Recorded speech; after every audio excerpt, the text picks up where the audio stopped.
Every great story has a beginning, and this one is no different. Our story begins during a downturn in the defense industry and a young electronic components buyer losing his job at General Dynamics in Fort Worth, Texas.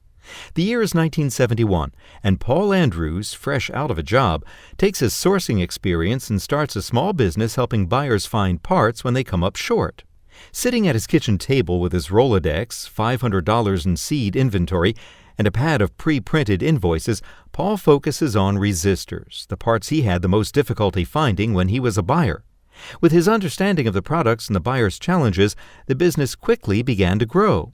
Early on, Paul realized that a broad and deep inventory was key to ensuring his customers didn't go lying down, so he reinvested his profits in inventory.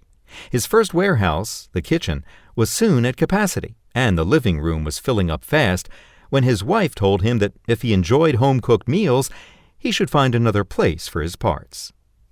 In 1973, Paul purchased his first warehouse, a modest 8,000 square feet on East Lancaster Avenue in Fort Worth, Texas, and he convinced his friend Bob Valdez to leave his job in California to become a partner in the business and sell the pile of resistor inventory Paul had accumulated.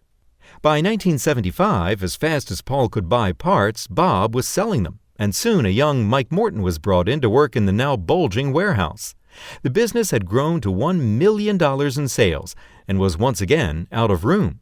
Additional floor space was added to the building, and more people were hired. The growth continued as the company entered the capacitor marketplace with the addition of Sprague and other capacitor suppliers. Fast forward to 1980 and the first $10 million year. The business has again outgrown its space, and a 35,000 square foot building is purchased in East Fort Worth. The team was sure they would never run out of space again. Surely. The snazzy new warehouse and Texas roots inspire the first TTI marketing campaign, The Best Little Warehouse in Texas, a campaign that generated a lot of attention and soon became well known in the industry. Years later, people still talk about it. Fueled by the widespread success of the campaign and a growing reputation, the company's first remote locations were brought online in Southern California and Florida. During this era, suppliers granted franchises by state. There were no fast and efficient freight companies like FedEx and UPS, so each office had its own little warehouse to support their local customers. In the mid-'80s, Paul brought industry veteran Jack Darcy in to help run the operations of a company fast approaching $100 million in sales. With Jack on board, the company took its next big leap in product expansion, adding connectors to the line card. The military focus of the company made Matrix Science the perfect complementary supplier. Later in this decade, the company reached number 15 on EBN's top industry list, and TTI was firmly on everyone's radar. The 90s saw TTI once again in need of more warehouse and office space. This time, land was purchased and a worldwide headquarters was built for the now global company as TTI crossed the Atlantic and set up shop in Germany, introducing Europe to the TTI way of doing business and taking care of customers and suppliers. Commercial connectors were added to the line card. Craig Conrad was running sales and marketing. The sales force was expanded, and annual sales reached $500 million. The 21st century took off like a rocket in the industry. Component shortages turned up everywhere. Sales had doubled to $1 billion. The internet was reaching the desks of buyers and engineers across the country, and Paul had begun to consider the catalog business when a small outfit in nearby Mansfield, Texas, caught his attention.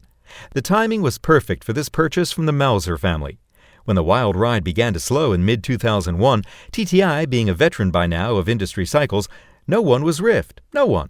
Inventory was maintained, the business model persevered, and the company took the leap across the Pacific into the fast-growing markets of Asia.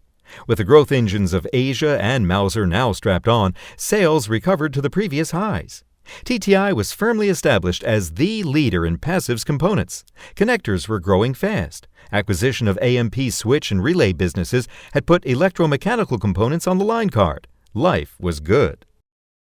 With his 60th birthday behind him, Paul began to think about the future of the company as much as he thought about inventory profiles. Though he was approached over the years, he never believed it was in the best interest of his employees, suppliers, or customers to sell the company to the competition. Then, a friend introduced him to the Oracle of Omaha, Warren Buffett. Warren and Paul hit it off, and Warren, who was famously adverse to high-tech companies, saw in TTI a comfortable way to get involved in technology. What Warren saw in TTI was a technology mutual fund of sorts, led by a tenured, deeply committed founder and management team. As 2006 came to a close, TTI joined the elite Berkshire Hathaway family of companies.